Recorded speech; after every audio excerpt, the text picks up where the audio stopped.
Hi there, Mondion Astral Oracles. I'm coming to you from Campania, Italy.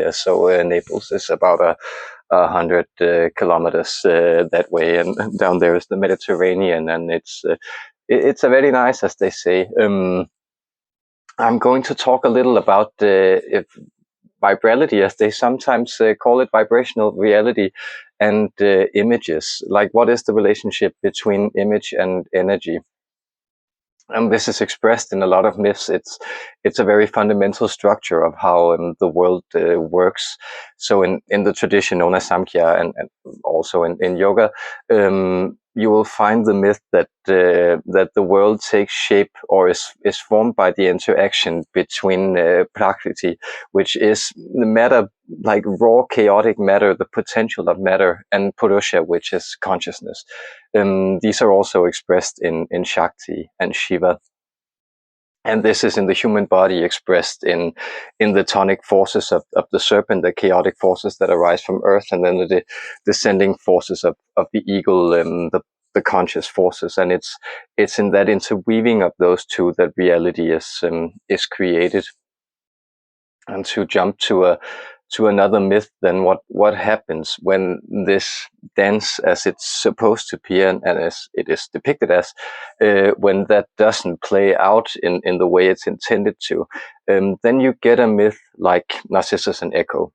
And what's going on here? Well, it's the adolescent Narcissus is he gets caught up in his image, and so it's the reflection of himself that distracts him from reality, vibrality. And how is this reality of vibration? How is that expressed? Well, it's expressed through echo, which of course is a vocal metaphor, and a metaphor of an auditory reality. And notice that sound is vibrational. It's alive. It has no discernible beginning or end, and it immediately transmits. It has its own content. There's no difference between surface and content. And the tragic thing is, of course, that Echo, who falls in love with Narcissus, who's caught up in his own image, that she withers away. And so her figure becomes dematerialized until she's just the voice repeating, grabbing and longing for something that she can't reach. It's a fairly sad myth, of course, but it also illustrates a lot of what goes on in culture and in the millennia that we have been through. So culture, language, all these things essentially create an image of themselves. And if it's a very functional image, successful cultures, this image can be perpetuated and repeated as a pattern. And it's interesting for me being here in Campania, which was also the playground of the Roman nobility, and having been to Spain and Portugal, and to some extent also Mexico, which then also has an indigenous element, but that is that all Spain and Portugal are essentially poor man's southern Italy. That they're all aspiring to look like this place, to be as nice as this place, to grow as wonderful olives and wine and everything. But they never quite get there.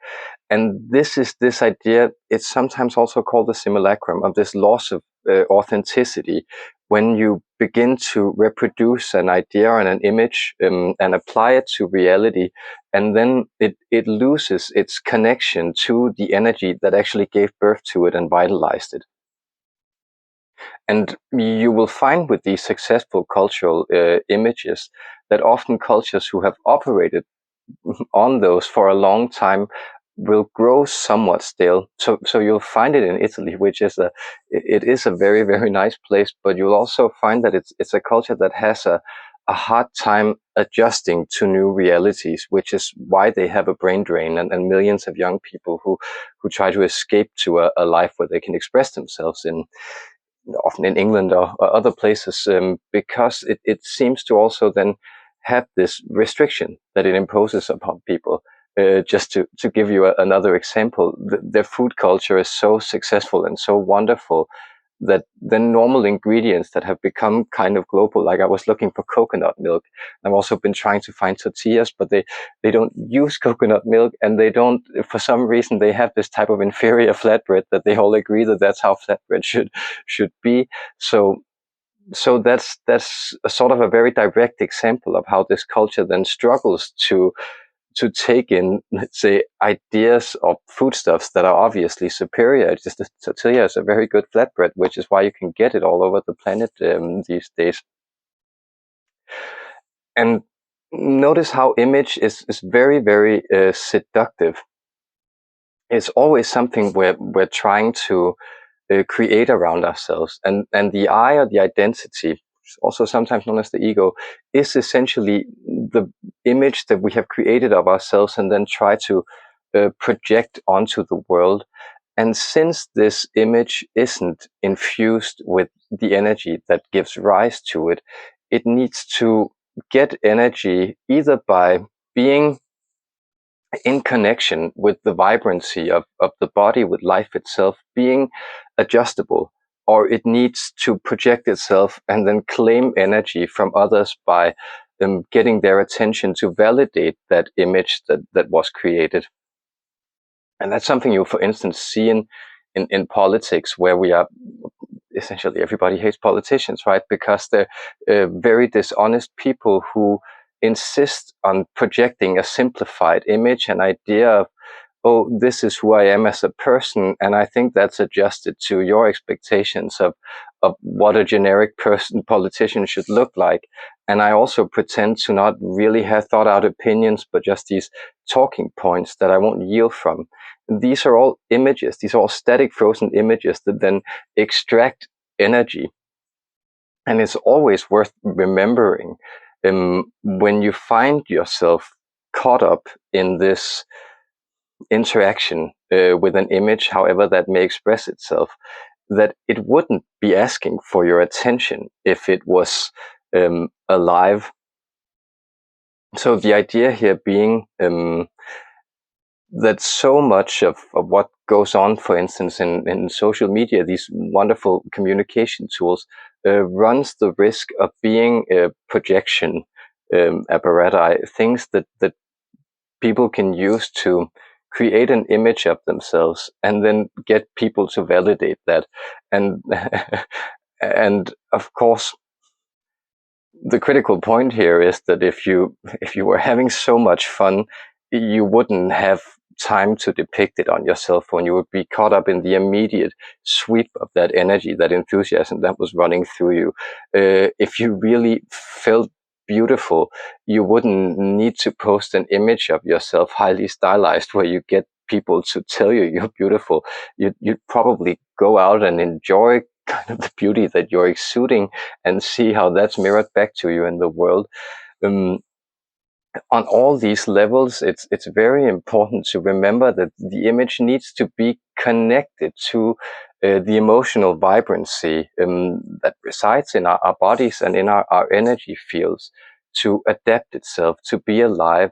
And the reason I also point to this social media is partially because I think it's, especially for young people who've grown up around it, I shudder to think how this is influencing a lot of people, and you know, the whole entire surface culture of bodybuilding and appearing successful and all those things is essentially that, where it's, well, if you really felt good, why are you asking for other people's energy to flow into that image? It is a projection, as we call it. It then also repeats itself on an ideological level. So once we have certain specific ideas about the world, not only specific ideas about who we are, but specific ideas about the world, then we get into the field we call ideology. And what ideology then has to do is it has to deny certain parts of reality that doesn't fit the image it has created, that the diagram or the overlay of reality has created. And then we get into the atrocities of the centuries. after the Protestant Reformation, and then chasing down all the witches and all the women who kind of represent a different presence of spirituality and knowledge in the culture. We of course get the communist horrors of Russia and China primarily, but also other places where it's this idea that, okay, ideological opponents, they need to be eradicated, and that also goes for fascism, and it also goes for let's take a society such as the US, where it's, well, all men are created equal, but we seem to be surrounded by a lot of human beings who we definitely don't treat as equals. So let's create a story where they aren't really human beings, and then prop that up so we can make this shining city up the hill. We can actually sustain that image. So once you're denying reality, once you're attending to the image rather than tending to the totality of what is, you are getting into a type of energetic cutoff. That's dangerous. That's inherently dangerous. And if we look at the channeling, that is what it is trying to do. It's trying to restore this connectivity. And it does so in very interesting ways. Partially, there's underlying energy transmission that's constantly going on, and where they are reading and prodding and molding your energy open and trying to get that to align with essentially the frequency of your higher self, as it is just out of reach, but is possibly attainable for you at this moment. And how they then work on the image level, the symbolic level, on the level of ideas, is that they give you impulses, they give you visions of yourself that are slightly grander, and they will often ask you questions that pertain to this. And then, and very interesting direct way this is expressed that I often see in sessions is somebody will ask me, well, should I do this or shouldn't I? And and the entities, so funny for me as a channeler, because they think this is incredibly cute. It's like, what do you want to do? What's your will here? Because should implies that there is some kind of image out there, some ideological construct that you're trying to fit yourself into. And that simply doesn't make sense for these higher dimensional entities where things are merged. Because what you will notice is that when you extrapolate something to the extreme, as we have done with images as human beings moving through history, we have become very successful at building these complex images, art forms, expressions of how the world could be, then feeding them with energy, and then creating our societies and those things around it. But when we stretch that to an extreme, we will find that a type of dynamism is introduced in the system that will begin to break down the image. You can think of the cartoon, for instance. This is excellent, right? Because that's a series of very static images that are so rapidly repeated in a series that they become a dynamic movement. They become vital and alive. And this is very much what the fifth dimension and that experience is about. It's about aligning with these vital impulses, images that are coming forward to us, presenting themselves, and then allowing those to gradually mold us open to reshape us as we go along.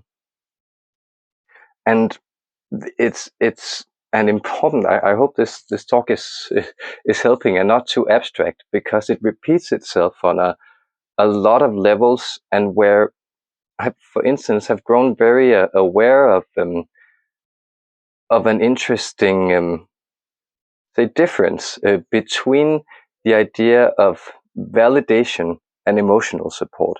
And validation is essentially the image or the simulacrum of emotional support. It's I'll prop up your story and your ideas of who you are and your belongings and these things, and I'll do that instead of connecting to the heartfelt total presence of who you are in this moment, and what you need in that moment, which is a far more demanding exercise, and is kind of threatening to the images we have of ourselves also. Um, so so it is, I hope with great humility that I bring this forward. It's in no way meant as a criticism, but it's simply to discern that this is an interplay that's constantly going on. And if this isn't a dance, if it isn't energy constantly molding the image, and the image then allowing itself to draw energy into new shapes and forms, well, if it isn't the dance of Shiva and Shakti, then it becomes one of those forces repressing the other. So it becomes either raw chaotic energy that wells up, as we are seeing, for instance, from our mother planet, because our connection to it is suppressed. So she will well up this energy, and then she'll just begin to tear down those images, like through like climate crisis, everything changes. She'll simply make it harder for us to do that. And of course, the other thing is that then, we'll impose those images and force her to try to comply to our ideas of how nature should be. So it is in the balance and the dance that the truth is always discernible. And if you made it this far, I should also say a few days from now, we'll be checking in with the Scorpios of Antares. And speaking of reality and images, it's this very confusing week for me where we're going into daylight savings in Europe, but America does it a week later, and that for some reason is incredibly hard for me to wrap my head around how that is, because of course the sun and the earth are in reality, they are at the same place that they were both before and after we set the clocks, but our systems, our images of how we depict it are changed. So that's just to say, if you are in America, you just be prepared that I think it would be an hour sooner, I think. So you can check that, and I hope to see you there, and I send you much love wherever you are in this moment.